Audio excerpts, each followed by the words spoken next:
आपका स्वागत है हमारे चैनल पे। आज हम लोग बात करेंगे पारिस्थितिकी और पारिस्थितिकी तंत्र से संबंधित अति महत्वपूर्ण फैक्ट्स के बारे में। ये फैक्ट्स एग्जाम की दृष्टि से काफ़ी इंपॉर्टेंट है। तो चलिए स्टार्ट करते हैं। सबसे पहले हम लोग बात करेंगे पारिस्थितिकी के बारे में। पारिस्थितिकी जिसको इंग्लिश में इकोलॉजी बोला जाता है। तो पारिस्थितिकी है क्या? तो पारिस्थितिकी जीव विज्ञान की वह शाखा है जिसमें जीव समुदायों तथा उनके वातावरण के मध्य पारस्परिक संबंधों का अध्ययन किया जाता है। जैसे मान लीजिए कि ये क्या है, ये मान लीजिए कि जीव है, तो इसका जो है आपस में इसके वातावरण के साथ जो इंटर रिलेशनशिप होता है उसी की स्टडी क्या कहलाएगी? इकोलॉजी कहलाएगी।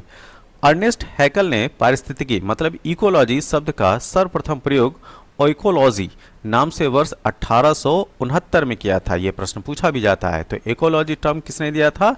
अर्नेस्ट हैकल ने।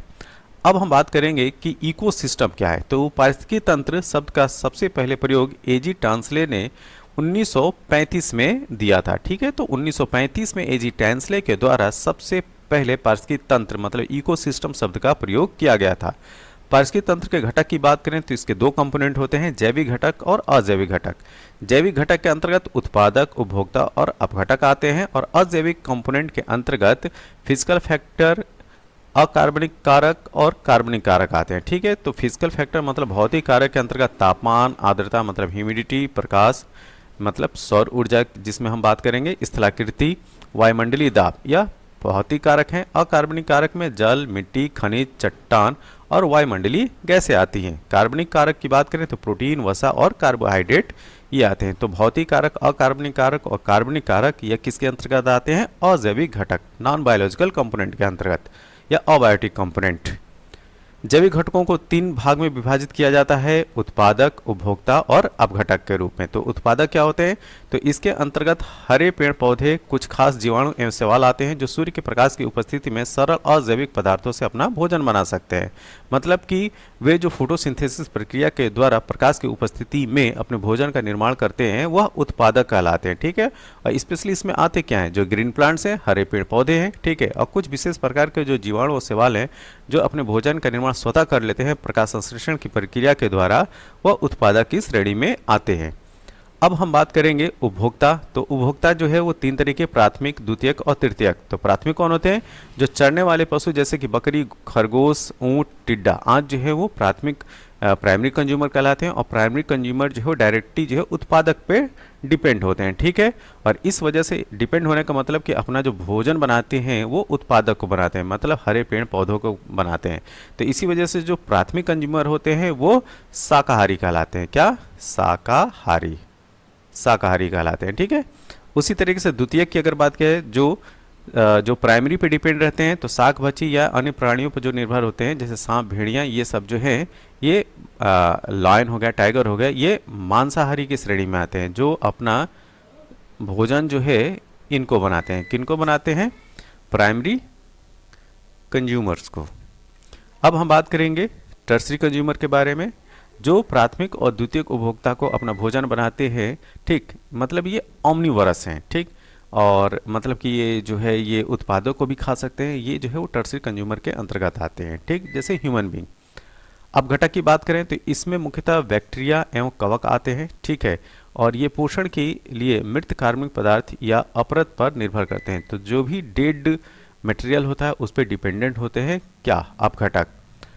अब हम बात करेंगे कि जो इकोलॉजी इकोसिस्टम में आपने सुना होगा 10% लॉ। आखिर 10% लॉ है क्या? तो 1942 में लिंडेमान ने इस टर्म को दिया था। शाकाहारी जंतु द्वारा उत्पादक की शुद्ध प्राथमिक उत्पादकता का 10% भाग अपने में संचित रखता है। ठीक है, और मांसाहारी जंतु द्वारा शाकाहारी जंतु का भक्षण शाकाहारी की 10% ऊर्जा संरक्षित होती है। खाद्य कड़ी में प्रत्येक स्तर पर मतलब कि प्राइमरी, सेकेंडरी और टर्सरी पर उपभोक्ता द्वारा केवल 10% संचित ऊर्जा का अपने शरीर भार में रूपांतरण होता है। जैवमंडलीय पारिस्थितिकी तंत्र में ऊर्जा का प्रभाव केवल एक दिशीय होता है, मतलब यूनिडायरेक्शनल होता है। ठीक है, तो अगर हम पिरामिड के रूप में इसको अगर देखें तो इस तरह से कर सकते हैं। यहाँ बेस पे जो है वो पेड़ पौधे या उत्पादक होते हैं, यहाँ पे जो है वो प्राइमरी कंज्यूमर, यहाँ पे सेकेंडरी कंज्यूमर और यहाँ पे टर्सरी। ठीक है, तो यहाँ पे जो ऊर्जा की अगर हम लोग बात करें, सन से जो ऊर्जा प्राप्त होती है इन पेड़ पौधे द्वारा संचित होती है, और यह जो ट्रांसफ़र होती है केवल 10% ही हर एक ट्रॉफिक लेवल में ट्रांसफ़र होती है। और इसका जो प्रभाव होगा वह यूनिडायरेक्शनल होगा, मतलब कि ये नीचे से ऊपर होगा, ठीक है, ऊपर से नीचे नहीं होना है। तो ऊर्जा का प्रभाव अजैविक प्रणाली से जैविक प्रणाली की दिशा में होता है। पिरामिड की बात करते हैं, जैसे अभी यह मैंने पिरामिड बनाया था, ठीक है। पिरामिड की अगर हम बात करें तो पारिस्थितिकी तंत्र के विभिन्न स्तरों के प्रति इकाई क्षेत्र में उपस्थित जीवभार के रेखाचित्रीय निरूपण को ही जीवभार का पिरामिड कहते हैं, ठीक है। पारिस्थितिकी तंत्र में ऊर्जा का पिरामिड सदैव सीधा होता है, जैसा कि मैंने अभी बनाया था। जलीय पारिस्थितिकी तंत्र में जैसे कि तालाब है, ठीक है, तो तालाब में जीवभार का पिरामिड उल्टा होता है, ठीक है। तो उल्टा का मतलब ये किस तरह से हो जाएगा, कुछ इस तरीके से हो जाएगा, ठीक है। ये है पॉन्ड का पिरामिड। खाद्य श्रृंखला की बात किया जाए तो खाद्य श्रृंखला होती क्या है, तो इकोसिस्टम में एक जीव से दूसरे जीव में भोज्य पदार्थों का स्थानांतरण जो है वो खाद्य श्रृंखला कहलाता है, फूड चेन। जैसे घास को कौन खाता है, टिड्डी खाती है, टिड्डी को कौन खाया, मेढक, मेढक को कौन खाया, सांप, सांप को कौन खाया, बाज। तो यह जो है एक चेन आपको दिखाई पड़ रही है, इसी को बोलते हैं खाद्य श्रृंखला। अब हम बात करेंगे कि प्रवाल भित्ति पारितंत्र क्या होता है। तो प्रवाल एक चूना प्रधान मतलब कि कैल्शियम कार्बोनेट सागरीय जीव है जिसके अवशेषों के क्रमशः स्तरीकरण से प्रवाल भित्ति का निर्माण होता है, ठीक है। स्ट्रेटिफिकेशन से एक के ऊपर एक लेयर की स्टैकिंग हो जाती है और इससे जो है प्रवाल भित्ति का निर्माण होता है। प्रवाल मुख्यतः उष्ण कटिबंधीय सागरों मतलब कि 30 डिग्री नॉर्थ अक्षांश से 30 डिग्री दक्षिण अक्षांश में पाए जाते हैं। अगर हम इसको जो है इस तरह से ग्लोब के मैप में देखें तो ये है 0 डिग्री, ठीक, लैटिट्यूड, और ये है, इसको मान लीजिए कि 30 डिग्री नॉर्थ लैटिट्यूड, और इधर मान लीजिए 30 डिग्री साउथ लैटिट्यूड। तो इसके बीच वाला ये वाला जो जोन है, ठीक है, ये वाला जो जोन है यही जोन कहलाता है उष्णकटिबंधीय क्षेत्र, और इसी क्षेत्र में ये पाए जाते हैं, ठीक है। इनके जीवित रहने के लिए 18 से 25 डिग्री तापमान उपयुक्त होता है, और विश्व के सबसे बड़ी प्रवाल भित्ति ग्रेट बैरियर रीफ है, ठीक है, जो कि ऑस्ट्रेलिया में है। भारत में प्रवाल भित्ति कहाँ पाए जाते हैं, तो अंडमान एंड निकोबार द्वीप समूह में सर्वाधिक होते हैं, कच्छ की खाड़ी में सबसे कम, और मन्नार की खाड़ी में भी मिलते हैं, और लक्षद्वीप में भी मिलते हैं। और एक चीज़ याद रखिएगा, जो लक्षद्वीप है यह एक ऐसा आइलैंड है जो पूरी तरीके से प्रवाल भित्ति से ही बना हुआ है। अब हम बात करेंगे अगले फैक्ट्स के बारे में। तो जैव विविधता एवं उसका संरक्षण की हम बात करेंगे। इसमें किसी प्राकृतिक प्रदेश में पाए जाने वाले जंगली तथा पालतू जीव जंतुओं एवं पादपों की प्रजातियों की बहुलता को जैव विविधता कहते हैं। 1922 में रियो डी जेनेरियो में आयोजित पृथ्वी सम्मेलन में जैव विविधता शब्द को परिभाषित किया गया था, ठीक है। और जैव विविधता शब्द का सबसे पहले प्रयोग वाल्टर जी रोजेन द्वारा 1985 में किया गया था। जैव विविधता संरक्षण दो तरीके से कर सकते हैं, स्वस्थानीय संरक्षण और बाह्य स्थानीय संरक्षण। स्वस्थानीय मतलब कि इन सीटू कंजर्वेशन, और बाह्य स्थानीय मतलब कि एक्स सीटू कंजर्वेशन, ठीक है। तो इन सीटू कंजर्वेशन कैसे होता है या कौन इसके एग्जाम्पल हैं, तो नेशनल पार्क, वन्यजीव अभयारण्य, जैव मंडल आगार, पवित्र उपवन एवं झीलें, समुदाय आगार एवं संरक्षण आगार, ठीक है। यहाँ आगार का मतलब बायोस्फीयर रिजर्व की बात की जा रही है, ठीक है, बायोस्फीयर, ठीक। तो अब देखिए कि जो स्वस्थानीय संरक्षण वो होता क्या है, जब जीव जंतु पेड़ पौधे का संरक्षण उसी के वास स्थान में किया जाए तो वह जो है इन सीटू कंजर्वेशन कहलाता है। और बाह्य स्थानीय या जो एक्स सीटू कंजर्वेशन होता है, जीव जंतु पेड़ पौधे इनका संरक्षण जो है उसके निवास स्थान से हटाकर किसी कृत्रिम आवास जो है वो क्रिएट किया जाए, बनाया जाए, और वहाँ पे उसका जो संरक्षण होता है वह बाह्य स्थानीय संरक्षण के अंतर्गत आता है। जैसे कि जीन बैंक, बीज बैंक, निम्न तापीय संरक्षण, ठीक, क्रायोजेनिक जो प्रिजर्वेशन होता है वह बाह्य स्थानीय संरक्षण के अंतर्गत आता है। वनस्पति उद्यान, बॉटनिकल गार्डन, वृक्ष उद्यान, जंतु उद्यान, जूलॉजिकल पार्क और चिड़ियाघर इसके एग्जाम्पल हैं। तो कभी कभी आपसे एग्जाम्पल पूछे जाते हैं कि एक्स सीटू कंजर्वेशन और बाय सीटू कंजर्वेशन के एग्जाम्पल बताइए।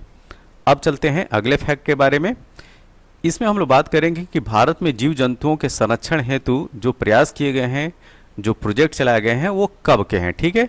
तो कस्तूरी मृग परियोजना 1970 की है जो कि IUCN के सहयोग से चलाई गई। गैंडा परियोजना भारत में, जिसको राइनोसोरस प्रोजेक्ट बोलते हैं, 1987 की है। हंगुल परियोजना 1970, प्रोजेक्ट टाइगर 1973 में प्रारंभ हुआ था। वर्तमान में 18 राज्यों में 53 टाइगर रिजर्व हैं। इनकी संख्या जो है आगे चल के बढ़ भी सकती है, तो आप अपने करंट अफेयर के हिसाब से इसको अपडेट कर लीजिएगा। प्रोजेक्ट एलिफेंट की शुरुआत 1992 में होती है बिहार से। ठीक, कुल 32 एलिफेंट रिजर्व हैं वर्तमान में। हाथी मेरे साथी अभियान की शुरुआत 2011 में की गई थी, जिसका शुभंकर जो था वो गजू था। क्या था? गजू। लाल पांडा परियोजना 1996 में WWF के सहयोग से किया गया था। हिम तेंदुआ परियोजना 2009 की है। कस्तूरी मृग परियोजना 1970 की है, यहाँ पे रिपीट हो गया है। गिद्ध संरक्षण प्रोजेक्ट 2006 का है। समुद्री कछुआ प्रोजेक्ट 1999 में भारतीय वन्य जीव संस्थान देहरादून के द्वारा प्रारंभ किया गया था। गंगा डॉल्फिन जो है वो नेशनल एक्वेटिक एनिमल घोषित की गई थी 2009 में, ये याद रखिएगा। मगरमच्छ संरक्षण प्रोजेक्ट 1974 का है। अब चलते हैं अगले फैक्ट के बारे में। अगला फैक्ट है कि पर्यावरण से संबंधित जो प्रमुख अधिनियम है, जो एक्ट हैं, उनके बारे में बात करेंगे। तो भारतीय वन अधिनियम जो है 1927 का है। ठीक है, तो इंडियन फॉरेस्ट एक्ट 1927 का है। वन्य जीव सुरक्षा अधिनियम wild life protection act 1972, one संरक्षण अधिनियम फॉरेस्ट कंजर्वेशन एक्ट 1980 का है। वायु प्रदूषण निवारण और नियंत्रण अधिनियम 1981, पर्यावरण सुरक्षा अधिनियम 1986 मतलब कि इन्वायरमेंट प्रोटेक्शन एक्ट, जैव विविधता अधिनियम 2002 का। तो यह इंपॉर्टेंट पर्यावरणीय अधिनियम थे। अब हम बात करेंगे भारत में स्थित इंपॉर्टेंट हॉट स्पॉट। ठीक है, तो भारत में जो मुख्यतः 4 जो है वो हॉट स्पॉट हैं। एक हिमालयन बेल्ट है, इंडो बर्मा क्षेत्र, सुंडालैंड जो कि ट्रिनकेट सहित नानकाउरी द्वीप समूह ग्रेट निकोबार द्वीप समूह में के पास में। ठीक है, और पश्चिमी घाट एवं श्रीलंका वाला क्षेत्र। तो ये जो है वो हॉट स्पॉट हैं। अब हम बात करेंगे वेटलैंड्स की। तो रामसर कन्वेंशन के बारे में पहले बात करते हैं। ठीक है, तो 2 फरवरी 1971 का रामसर कन्वेंशन जो है वो साइन किया गया था। इसका मुख्यालय जो है ग्लैंड स्विट्जरलैंड में बनाया गया। रामसर ईरान में अवस्थित एक नगर है और यह जो है आर्द्र भूमियों के संरक्षण से संबंधित है। आर्द्र भूमि मतलब कि वेटलैंड्स के कंजर्वेशन से संबंधित है। वर्तमान में 75 जो है वो वेटलैंड है। इनकी संख्या जो है वो दिन पर दिन जो है वो बढ़ती चली जा रही है। तो इसको जो है आपको करंट अफेयर से अपडेट करते रहना है कि वर्तमान में कितनी है। ठीक है, विश्व आर्द्र भूमि दिवस 2 फरवरी को मनाते हैं। तो वर्ल्ड वेटलैंड डे जो है वो 2 फरवरी को हर साल मनाया जाता है। अब हम बात करेंगे भारत में पर्यावरण संरक्षण के लिए जो चलाए जाने वाले जो महत्वपूर्ण आंदोलन हैं उनके बारे में। ठीक है, तो सबसे पहले हम लोग बात करेंगे बलियापाल आंदोलन। तो यह उड़ीसा में गांव के भूमि पर मिसाइल की टेस्टिंग को रोकने के लिए चलाया गया था। शांति घाटी आंदोलन 1973 का है, केरल में चलाया गया था इसको। चिपको आंदोलन 1974 उत्तराखंड के रैणी गांव से प्रारंभ हुआ था। आंदोलन का नेतृत्व सुंदरलाल बहुगुणा, गौरा देवी, चंडी प्रसाद भट्ट ने किया था। मैती आंदोलन 1994 का है। इसकी शुरुआत कल्याण सिंह रावत ने उत्तराखंड के चमोली से की थी। जंगल बचाओ आंदोलन बिहार से 1980 के दशक में प्रारंभ हुआ था। नवदान्या आंदोलन 1982 का है, जो जैव विविधता संरक्षण एवं जैविक खेती को बढ़ावा देने के लिए प्रारंभ किया गया था। नर्मदा बचाओ आंदोलन 1989 का है। इसका नेतृत्व मेधा पाटेकर और बाबा आमटे एवं अरुणति राय के द्वारा किया गया था। अपीको आंदोलन 1983 में कर्नाटक में प्रारंभ हुआ था। इसका नेतृत्व पांडुरंग हेगड़े ने किया था। विश्नोई आंदोलन 1931 में अमृता बिश्नोई के द्वारा प्रारंभ किया गया था। अब हम बात करेंगे प्रमुख वन्यजीव संस्थान जो कि भारत में स्थित है। तो इंडियन फॉरेस्ट कॉलेज है वो देहरादून में है। केंद्रीय पक्षी शोध संस्थान इज्जतनगर बरेली में। भारतीय वन सर्वेक्षण केंद्र देहरादून में स्थित है। भारतीय प्राणी विज्ञान सर्वेक्षण केंद्र कोलकाता में। भारतीय वन प्रबंधन संस्थान भोपाल में। भारतीय वनस्पति उद्यान कोलकाता में। सलीम अली पक्षी विज्ञान तथा प्राकृतिक इतिहास केंद्र कोयम्बटूर में। कहाँ है? कोयम्बटूर में। राष्ट्रीय पर्यावरण अभियांत्रिकी अनुसंधान नागपुर में है, जिसको नीरी बोला जाता है। यह अक्सर एग्जाम में पूछा भी जाता है। क्या? नीरी, इसको याद रखिएगा। ठीक है, national environment engineering research institute इसको इंग्लिश में बोलते हैं। भारतीय वन्यजीव अनुसंधान संस्थान देहरादून में है। राष्ट्रीय पर्यावरण शोध संस्थान नागपुर में। भारतीय वन्यजीव संस्थान देहरादून। पारिस्थितिकी विज्ञान केंद्र बेंगलुरु और भारतीय प्राणी विज्ञान सर्वेक्षण केंद्र कोलकाता में स्थित है।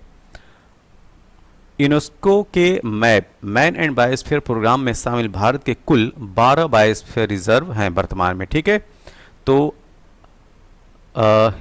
यूनेस्को ने मैन एंड बायोस्फीयर कार्यक्रम में शामिल हैं नीलगिरी, मन्नार की खाड़ी, सुंदरबन, नंदा देवी, नौकरेक, पंचमढ़ी, सिमलीपाल, आचान कमार, अमरकंटक, ग्रेट निकोबार, अगस्तमलाई, कंचनजंगा और पन्ना, ये 12 बायोस्फीयर रिजर्व जो है MAB man and biosphere reserve में शामिल किए गए हैं। भारत में कुल बायोस्फीयर की अगर बात करें तो इनकी संख्या है 18। सबसे पहले घोषित हुआ था नीलगिरी 1986 में पहला है, नंदा देवी 1988, मानस 1989, मानस जो है असम में, मन्नार की खाड़ी 1989, ग्रेट निकोबार 1989, नोकरेक मेघालय में है 1988, सुंदरबन 1989, सिमलीपाल उड़ीसा में 1994 में, डुब्रू शेखोवा 1997 सबसे छोटा है असम में ये, ठीक है। दिहांग देबांग 1998, पंचमढ़ी 1999, अगस्तमलाई 2001, अचन कमार अमरकंटक 2005, कंचनजंगा जो कि सिक्किम में है 2000 में, इसको जो है बायोस्फीयर रिजर्व घोषित किया गया था। कच्छ का रन 2008 में, सबसे बड़ा भारत का सबसे बड़ा बायोस्फीयर रिजर्व जो है वो कच्छ का रन है। शीत मरुस्थल 2009 में, शेषाचलम 2010 में और पन्ना जो है हाल में घोषित किया गया था 2011 में। अब हम बात करेंगे भारत में टाइगर रिजर्व की सूची। तो इनको जो है राज्य के अनुसार जो हम लोग जानेंगे, तो झारखंड में टाइगर रिजर्व है पलामू में, ठीक है। उत्तर प्रदेश में दुधवा, पीलीभीत, रानीपुर, अमरगढ़, यहाँ पे अभी वर्तमान में 4 टाइगर रिजर्व हैं। उड़ीसा में सिमलीपाल और सतकोशिया है। असम में मानस, नामेरी, काजीरंगा और ओरांग। तमिलनाडु में मुदुमलाई, सत्यमंगलम, कलक्कड़, मुंडन, थुरई, अनामलाई, श्रीविल्लीपुतूर, मेघामलाई, ये तमिलनाडु में स्थित हैं। अन्य राज्यों को देख लेते हैं। पश्चिम बंगाल में सुंदरबन और बक्सा, बिहार में वाल्मीकि, मिजोरम में दम्फा, राजस्थान में रणथंभौर, सरिस्का, मुकुंदरा हिल्स, रामगढ़, विषधारी, ये जो है वो राजस्थान में टाइगर रिजर्व है। छत्तीसगढ़ इंद्रावती, उदंती, सीता नदी, आचन खमार। अरुणाचल प्रदेश में नामदफा, पक्के, कमलांग। केरल में पेरियार, पेराम्बिकुलम। तेलंगाना में कावल, अमाराबाद। आंध्र प्रदेश में नागार्जुन, श्री सैलम। मध्य प्रदेश में पन्ना, कान्हा, पेंच, बांधवगढ़, सतपुड़ा और संजयधुरी। महाराष्ट्र में मेलघाट, तदोबा, अंधारी, पेंच, सह्याद्री, नवगांव, नागजीरा और बोर है, ठीक है। कर्नाटक में देख लेते हैं। कर्नाटक में बांदीपुर, भद्रा, दांडेली, अंसी, नागरहोल, बिलगिरी, रंगनाथ मंदिर, ये कर्नाटक के हैं। और उत्तराखंड में जो टाइगर रिजर्व है कॉर्बेट राजाजी टाइगर रिजर्व। अब हम बात करेंगे ग्रीन हाउस गैस और क्लाइमेट चेंज के बारे में। तो ग्रीन हाउस प्रभाव एक प्राकृतिक प्रक्रिया है जिसके द्वारा किसी ग्रह या उपग्रह में वातावरण में मौजूद गैस उस ग्रह या उपग्रह के वातावरण के ताप को अपेक्षाकृत अधिक बनाने में मदद करती हैं। जोसेफ फोरियर, इनका नाम याद रखेगा, जोसेफ फोरियर 1824 ईस्वी में ग्रीन हाउस या हरित गृह गैसों की संकल्पना दी थी, ठीक। अब हम बात करेंगे कि ग्लोबल वार्मिंग क्या है, ठीक है। तो ग्लोबल वार्मिंग के इफेक्ट, सकारात्मक प्रभाव और नकारात्मक प्रभाव। सकारात्मक प्रभाव क्या है? बादलों में वृद्धि होती है, पौधों द्वारा जल उपयोग क्षमता की वृद्धि होती है, अधिक मात्रा में प्रकाश संश्लेषण होता है। नकारात्मक प्रभाव क्या है? फसल उत्पादकता में कमी आती है, जैव विविधता में कमी आती है, मौसमी दशा में परिवर्तन होता है, बाढ़, सूखा, समुद्र के स्तर में वृद्धि, ग्लेशियर्स का पिघलना, तापमान में वृद्धि। स्कैंडिनेविया प्रायद्वीप के अनेक देशों के काफ़ी तट इसमें जो है जलमग्न होने की स्थिति में आ गए हैं, समुद्र में समाहित हो गए हैं। समय से पूर्व आमों के में बौर आ जाना, ये सब जो है वो ग्लोबल वार्मिंग के कारण है। अब हम लोग जानेंगे कि जो ग्रीन हाउस गैसें हैं वायुमंडल में वो कौन कौन सी है, ठीक है। ये है जलवाष्प जो कि ग्रीन हाउस गैस है, कार्बन डाइऑक्साइड जिसका कंट्रीब्यूशन 26% है, मीथेन 4 से 9%, ओजोन 3 से 7%, नाइट्रस ऑक्साइड 1.5%, क्लोरोफ्लोरोकार्बन 0.1 से 4% इसका योगदान है, ठीक है। अब हम बात करेंगे कि ग्रीन हाउस प्रभाव में वायुमंडलीय गैसों द्वारा अवरक्त विकिरण को अवशोषित कर लिए जाने से वायुमंडल का तापमान जो है वो बढ़ जाता है। वर्ष 2020 के आंकड़ों के अनुसार कार्बन डाइऑक्साइड के उत्सर्जन में सर्वाधिक योगदान देने वाले देशों में चीन के साथ 28% पहले नंबर पे था, संयुक्त राज्य अमेरिका 15% के साथ दूसरे स्थान पे था, भारत 7% के साथ तीसरे स्थान पे था, रूस 5% के साथ चौथे स्थान पर था और जापान जो है 3% के साथ जो है 5वें स्थान पर था। एक्चुअली में थोड़ा सा ग्रीन हाउस जो इफेक्ट है उसको हम लोग समझ लेते हैं। ये मान लीजिए कि अपनी जो है वो पृथ्वी है, ठीक है, और इस यहाँ से वायुमंडलीय क्षेत्र है, और ये वाला जोन मान लीजिए कि ये ट्रोपोस्फीयर है। तो इसमें ये जो ग्रीन हाउस गैसेज होती हैं वो करती क्या है कि सूर्य से आने वाली, सन से जो आने वाली रेडिएशन है, ठीक है, सन से जो आने वाली रेडिएशन है उसको तो वायुमंडल में आने तो देती हैं, लेकिन जब यही रेडिएशन टकरा के पुनः जब इसको वापस जाना होता है तो इसको वापस जो है वायुमंडल में नहीं जाने देती है। इस वजह से ये वाला जो क्षेत्र होता है इसमें तापमान जो है औसत से ज़्यादा हो जाता है, तो इसी को ग्लोबल वार्मिंग कहते हैं। और इसमें जो हेल्पफुल होती हैं वो कौन है? ग्रीन हाउस गैसेज, जो अभी हमने देखा, मीथेन, कार्बन डाइऑक्साइड, ओजोन। अब हम बात करेंगे अम्लीय वर्षा कराने वाली गैसों के बारे में, ठीक है। तो CO2, carbon dioxide, sulphur dioxide, nitrogen के ऑक्साइड और नाइट्रस ऑक्साइड, ये रिस्पॉन्सिबल हैं अम्लीय वर्षा के लिए। अब इनके इफेक्ट से होता क्या है? त्वचा पर फफोले पड़ जाते हैं, ताजमहल के रंग में परिवर्तन सल्फर डाइऑक्साइड के कारण हो रहा है, और जलीय जंतुओं को नुकसान पहुंचता है अम्लीय वर्षा की वजह से। अब हम बात करेंगे कृत्रिम वर्षा, जो आर्टिफिशियल रेन होती है, वह क्या होती है। इसके लिए सिल्वर आयोडाइड जो है उनका प्रयोग किया जाता है, और उनको जो है हेलीकॉप्टर से और जहाज़ के माध्यम से इनका छिड़काव आसमान में किया जाता है, जिससे जो बादल होते हैं वो संघनित हो जाते हैं और बारिश होते हैं, ठीक है। तो शुष्क बर्फ, मतलब कि जो ठोस कार्बन डाइऑक्साइड है उसका भी प्रयोग करते हैं, ठीक, और एल्कली हैलाइड का भी इस्तेमाल किया जाता है, ठीक। अब हम बात करेंगे ओजोन डिप्लेशन के बारे में, ओजोन क्षरण के बारे में। तो पहले जान लेते हैं ओजोन लेयर के बारे में। तो ओजोन परत पृथ्वी के वायुमंडल में सप्ताह मंडल के अंतर्गत प्राकृतिक ओजोन गैस की एक मेखला है, जो सूर्य द्वारा उत्सर्जित हानिकारक पराबैंगनी किरणों से रक्षा के लिए कवच का काम करती है। ओजोन एक नेचुरल गैस है जिसका रासायनिक सूत्र O3 होता है। ओजोन का अधिकांश अंश, मतलब कि 90% जो है समताप मंडल की निचली परत में 15 से 30 किलोमीटर के बीच पाया जाता है। समताप मंडल मतलब कि स्ट्रेटोस्फीयर की बात की जा रही है, ठीक है। क्षोभ मंडल में ओजोन का शेष भाग 10% पाया जाता है। क्षोभ मंडल को ओजोन वायु को प्रदूषित करता है एवं स्मॉग के कारण के निर्माण में मदद करता है, इसलिए क्षोभ मंडल का ओजोन हानिकारक माना जाता है। वायुमंडलीय ओजोन का मापन डॉप्सन स्पेक्ट्रोमीटर द्वारा किया जाता है और इसे डॉप्सन यूनिट में व्यक्त किया जाता है। एक डॉप्सन यूनिट शुद्ध ओजोन की मोटाई जो है 0.01 मिलीमीटर के बराबर होती है। अब हम बात करेंगे क्लोरोफ्लोरोकार्बन के बारे में, ठीक है। तो ओजोन बिटकर्णी पदार्थ में जो है सबसे पहला नाम आता है CFC क्लोरोफ्लोरोकार्बन का। उसके बाद हाइड्रोक्लोरोफ्लोरोकार्बन HCFC है, हैलोजन्स हैं, नाइट्रस ऑक्साइड है, ट्राइक्लोरोएथिलीन है और हैलोन है, ठीक है। हैलोन के ये नंबर होते हैं 12, 11, 1301। ये सब कारण है ओजोन के डिप्लेशन के लिए। ओजोन क्षरण हेतु जिम्मेदार पदार्थों में सबसे मुख्य जो है क्लोरोफ्लोरोकार्बन है, CFC।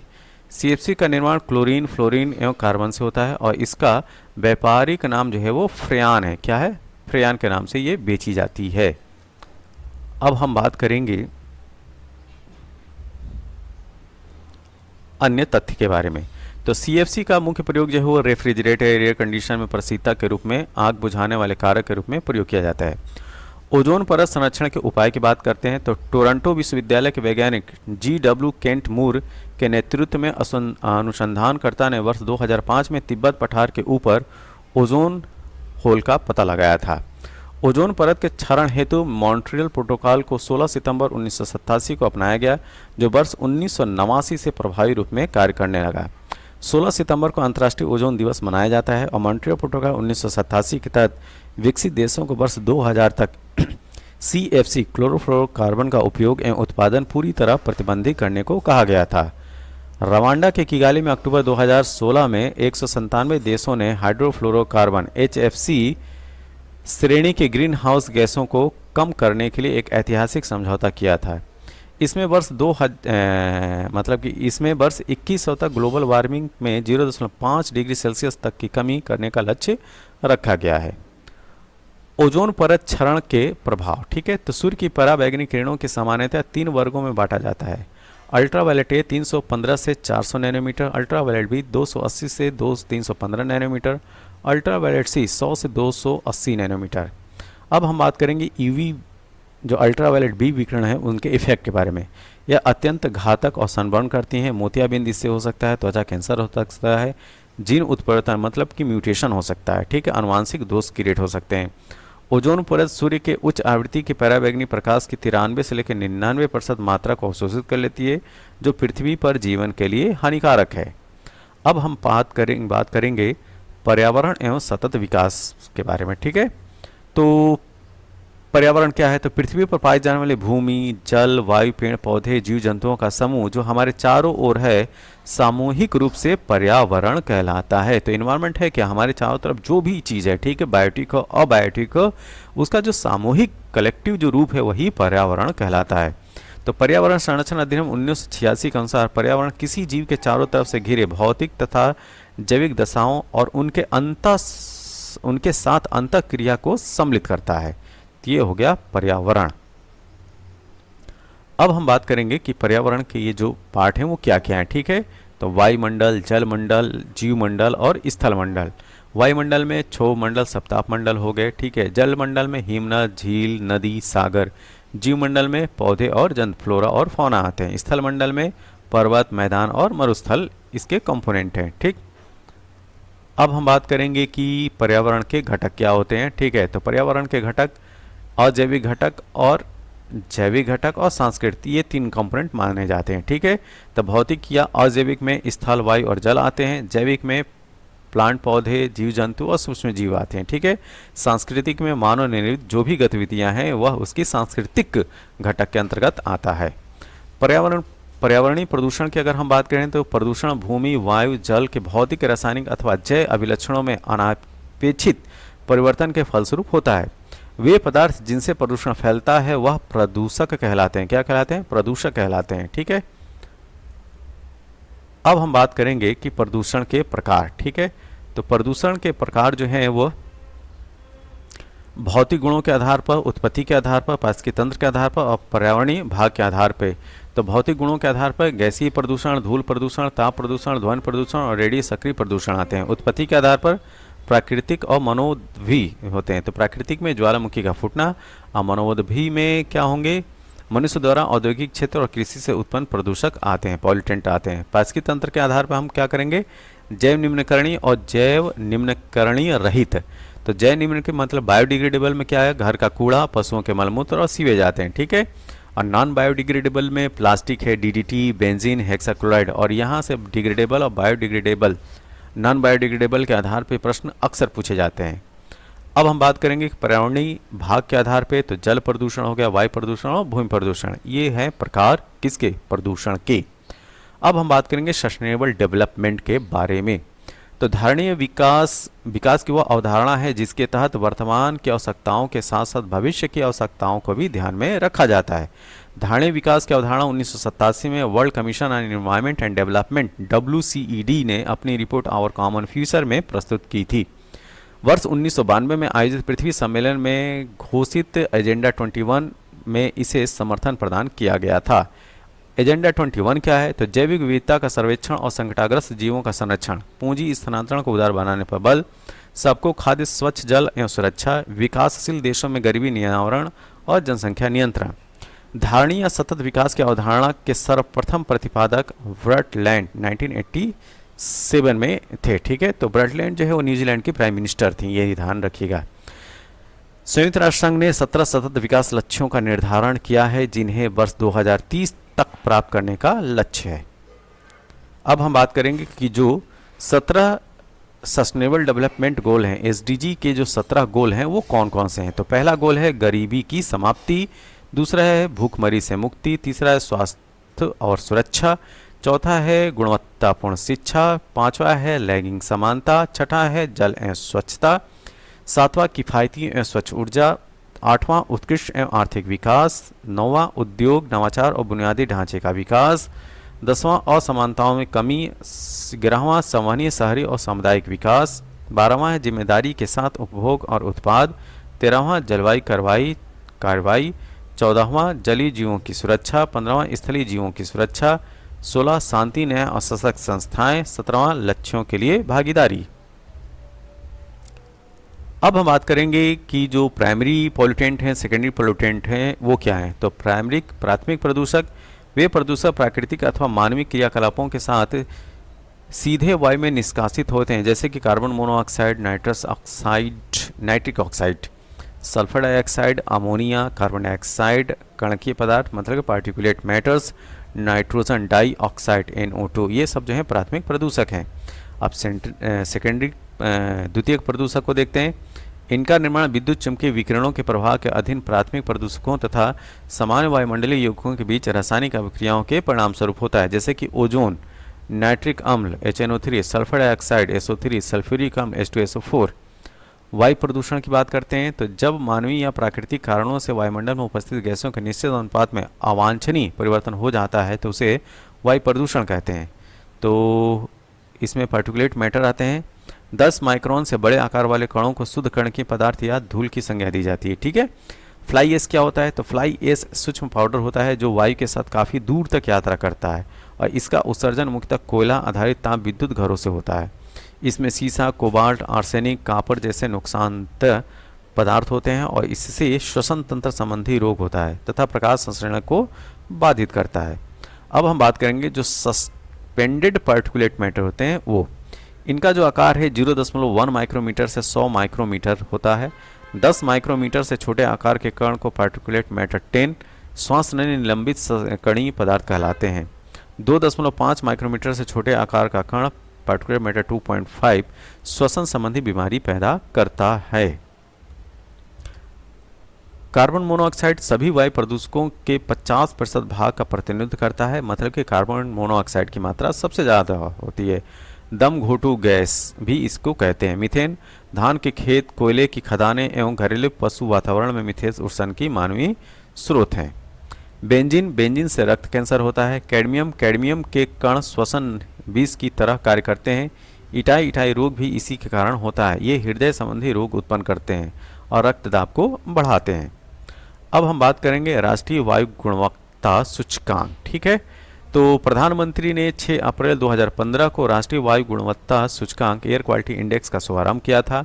एयर क्वालिटी इंडेक्स 8 प्रदूषकों को सम्मिलित किया गया है। निलंबित धूल कण पार्टिकुलेट मैटर 10, सूक्ष्म धूल कण particulate matter 2.5, nitrogen oxide NO2, ozone O3, carbon monoxide CO, sulphur dioxide SO2, ammonia NH3 और लेड PB। वायु गुणवत्ता सूचकांक को 6 श्रेणियों में बांटा गया है। एक अच्छा, संतोषजनक, सामान्य प्रदूषित, खराब, अति खराब और गंभीर। अच्छा जो है 0 से 50, ये हरा इसको कलर दिया गया है। संतोषजनक जो है वो 51 से 100, इसको हल्का हरा रंग दिया गया है। सामान्य प्रदूषित 101 से 200, यह गुलाबी रंग है। खराब जो है 201 से 300, यह पीले कलर का होता है। अति खराब जो है 301 से 400, यह रेड कलर का होता है। और गंभीर जो है 401 से 500 जो कि गहरा लाल होता है। जल प्रदूषण की अगर हम लोग बात करें तो जल की गुणवत्ता को कम करने वाले तत्वों को जल प्रदूषक कहते हैं। सामान्य रूप से जल की गुणवत्ता का निर्धारण जैव ऑक्सीजन मांग बायोलॉजिकल ऑक्सीजन डिमांड, रासायनिक ऑक्सीजन मांग मतलब कि COD केमिकल ऑक्सीजन डिमांड, घुली ऑक्सीजन डिजॉल्व ऑक्सीजन और pH के मान के आधार पर किया जाता है। बायोलॉजिकल ऑक्सीजन डिमांड BOD परीक्षण जल में उपस्थित जैव ऑक्सीकरणीय कार्बनिक पदार्थों की मात्रा का आकलन करता है। पीने के स्वच्छ जल की BOD की मात्रा 1 ppm से कम होनी चाहिए। सामान्यतः नदियों में BOD का स्तर 40 मिलीग्राम प्रति लीटर होना चाहिए। जल प्रदूषण के कारण हैजा, तपेदिक, पीलिया, अतिसार, मियादी ज्वर, पैराटाइफाइड, पेचिस आदि रोग होता है। एस्बेस्टस के रेशों से युक्त जल के सेवन से एस्बेस्टोसिस फेफड़े का कैंसर का रूप नामक रोग होता है। पारा युक्त जल पीने से मीना माता रोग होता है। ठीक है, मीना माता रोग होता है और इसको जो है अभी UPPSC RO के एग्जाम में पूछा गया था। पेयजल में नाइट्रेट की अधिकता से ब्लू बेबी सिंड्रोम नामक रोग और कैडमियम की अधिकता से इटाई रोग होता है। जल में आर्सेनिक की अधिकता से ब्लैक फुट नामक रोग तथा सीसा युक्त जल से एनीमिया, सिर दर्द और मांसपेशियों में कमजोरी का आभास होता है। नॉक नी लक्षण फ्लोराइड की प्रदूषण से उत्पन्न होता है। ठीक है, किसके? फ्लोराइड के प्रदूषण से। अब बात करेंगे ध्वनि प्रदूषण के बारे में। उच्च तीव्रता वाली ध्वनि अर्थात अवांछित शोर के कारण उत्पन्न अशांति एवं बेचैनी की दशा को ध्वनि प्रदूषण कहते हैं। ध्वनि की तीव्रता का मापन इकाई डेसिबल है। ध्वनि प्रदूषण वाले क्षेत्र में हरे पौधों को अधिक रोपित किया जाता है क्योंकि उनमें ध्वनि को अवशोषित करने की क्षमता होती है। डेसिबल यूनिट की बात करें तो 20 डेसिबल पत्तियों की सरसराहट, 30 डेसिबल फुसफुसाहट, 40 डेसिबल शांत कमरे की ध्वनि, 40 डेसिबल सामान्य बातचीत, 80 से 85 जो डेसिबल की रेंज होती है ट्रकों और बसों की आवाज़ होती है। ठीक है, 120 डेसिबल जो है जेट इंजन की आवाज़ होती है, 150 डेसिबल जेट प्लेन की लैंडिंग होती है, 180 डेसिबल जो है रॉकेट इंजन की आवाज़ होती है। अब हम लोग बात करेंगे प्रमुख स्वैच्छिक पर्यावरण और मानवाधिकारिक संगठनों के बारे में। तो United Nation Environment Programme UNEP 1972 की यह संस्थान है और नैरोबी में इसका मुख्यालय है, केन्या की कैपिटल नैरोबी में। रेड क्रॉस 1863 में स्थापित हुआ था, जेनेवा में इसका हेडक्वार्टर है, स्विट्जरलैंड। ग्रीन पीस 1971 का संस्थान है, एम्स्टर्डम नीदरलैंड में इसका मुख्यालय है। एमनेस्टी इंटरनेशनल 1961 की यह संस्था है और इसका हेडक्वार्टर लंदन इंग्लैंड में है। WWF world wide fund for nature 1988 की संस्था है जो कि कैम्ब्रिज इंग्लैंड में इसका हेडक्वार्टर है। ह्यूमन राइट वॉच 1978 की संस्था है जो कि न्यूयॉर्क यूएसए में है। IPCC 1988 जेनेवा स्विट्जरलैंड में है। ट्रैफिक 1976 में इसको स्थापित किया गया है, इसका मुख्यालय कैम्ब्रिज इंग्लैंड में है। वेटलैंड इंटरनेशनल 1996 में स्थापित किया गया था, इसका हेडक्वार्टर नीदरलैंड में है। Friends of Earth 1969 Amsterdam Netherland में इसका हेडक्वार्टर है। और IUCN International Union for Conservation of Nature 1948 की संस्था है, ग्लैंड स्विट्जरलैंड में इसका मुख्यालय है। अब हम बात करेंगे अंतर्राष्ट्रीय पर्यावरणीय सम्मेलन और संधियों के बारे में, ठीक है। तो इधर जो है सम्मेलन और संधियां हैं, किस वर्ष में हुई थी ये वर्ष दिया हुआ है और उससे रिलेटेड जो इम्पोर्टेंट फैक्ट्स हैं उनके बारे में बात कही गई है। तो स्टॉकहोम सम्मेलन जो कि स्वीडन में हुआ था 1972 में और पर्यावरण का मैग्ना कार्टा कहा जाता है इसे। इस सम्मेलन में संयुक्त राष्ट्र पर्यावरण कार्यक्रम UNEP की स्थापना हुई थी और 5 जून को पर्यावरण दिवस मनाने की घोषणा भी इसी सम्मेलन में हुआ था। मॉन्ट्रियल सम्मेलन कनाडा में है, 1987 में यह सम्मेलन हुआ था। ओजोन परत के संरक्षण हेतु प्रथम अंतर्राष्ट्रीय समझौता मॉन्ट्रियल प्रोटोकॉल साइन हुआ था। तो 16 सितंबर को ओजोन दिवस मनाने का निर्णय भी इसी सम्मेलन में लिया गया था। रियो सम्मेलन ब्राज़ील में हुआ था जिसको पृथ्वी सम्मेलन अर्थ समिट के नाम से भी जानते हैं। 1992 में यह सम्मेलन हुआ था। सतत विकास हेतु एजेंडा 21 स्वीकृत किया गया था। जलवायु परिवर्तन पर संयुक्त राष्ट्र framework convention United nation framework convention on climate change की स्थापना की गई थी। क्योटो प्रोटोकॉल पृथ्वी +5 अर्थ +5 सम्मेलन मतलब कि 1997 में ये हुआ था और ग्रीन हाउस गैसों के उत्सर्जन में कटौती करके भूमंडलीय तापमान को कम करना इसका लक्ष्य था। 1990 के स्तर से 5.2% की कटौती करने का इसमें निर्णय लिया गया था। जोहान्सबर्ग सम्मेलन जिसको रियो +10 सम्मेलन या पृथ्वी +10 सम्मेलन के नाम से भी जानते हैं, यह 2002 में होता है। इसको द्वितीय पृथ्वी सम्मेलन भी कहते हैं। क्या? द्वितीय पृथ्वी सम्मेलन भी कहते हैं। गरीबी उन्मूलन हेतु विश्व एकजुटता कोष की स्थापना पर सहमति बनी थी और सतत विकास पर बल दिया गया था। कानकुन सम्मेलन मैक्सिको में हुआ था 2010 में। $100 अरब से हरित जलवायु कोष ग्रीन क्लाइमेट फंड को स्थापित करने का निर्णय लिया गया था। रियो +20 सम्मेलन ब्राज़ील में पृथ्वी +20 सम्मेलन भी इसको बोलते हैं, यह 2012 में हुआ था और द फ्यूचर वी वांट का मसौदा प्रस्तुत किया गया था। इसमें जीरो हंगर चैलेंज सभी व्यक्तियों को प्रतिवर्ष आवश्यक खाद्य सुरक्षा उपलब्ध कराना जो इसका लक्ष्य था। जलवायु अनुकूलन शिखर सम्मेलन नीदरलैंड में 2021 में हुआ था। अंतर्राष्ट्रीय कृषि विकास निधि IFAD नामक नवीन अम्ब्रेला निधि की स्थापना की गई थी। अब हम बात करेंगे पर्यावरण से संबंधित महत्वपूर्ण पुरस्कार के बारे में। इधर पुरस्कार है, इधर स्थापना वर्ष है और प्रदान करने वाली संस्था का नाम दिया हुआ है। टाइलर पुरस्कार 1973 में स्थापित किया गया था कैलिफोर्निया विश्वविद्यालय के द्वारा। गोल्डमैन पुरस्कार 1989 में गोल्डमैन फाउंडेशन के द्वारा। ग्लोबल 500 1987 UNEP के द्वारा दिया जाता है। गोल्डन पांडा पुरस्कार 1982 में wild life conservative charity Bristol England के द्वारा दिया जाता है।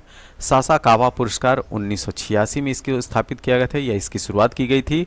UNEP United Nation Environment Programme के द्वारा प्रदान किया जाता है। व्हिटली पुरस्कार 1994 में इसकी शुरुआत की गई थी। WFN Whitley fund for nature के द्वारा इसको स्टार्ट किया गया था। इंदिरा गांधी पर्यावरण पुरस्कार 1987 में इसको प्रारंभ किया गया था भारत सरकार के द्वारा। इंदिरा प्रियदर्शनी पुरस्कार 1986 का है। पर्यावरण और वन मंत्रालय भारत सरकार के द्वारा इसको प्रारंभ किया गया था। राजीव गांधी वन्य जीव संरक्षण पुरस्कार पर्यावरण एवं वन मंत्रालय भारत सरकार के द्वारा प्रारंभ किया गया था। तो ये इंपॉर्टेंट फैक्ट्स थे पर्यावरण, इकोलॉजी, इन्वायरमेंट से। यह वीडियो आपको कैसा लगा? जैसा भी लगा हो आप अपने सुझाव जो हैं कमेंट बॉक्स में ज़रूर दें। तब तक के लिए थैंक यू, धन्यवाद।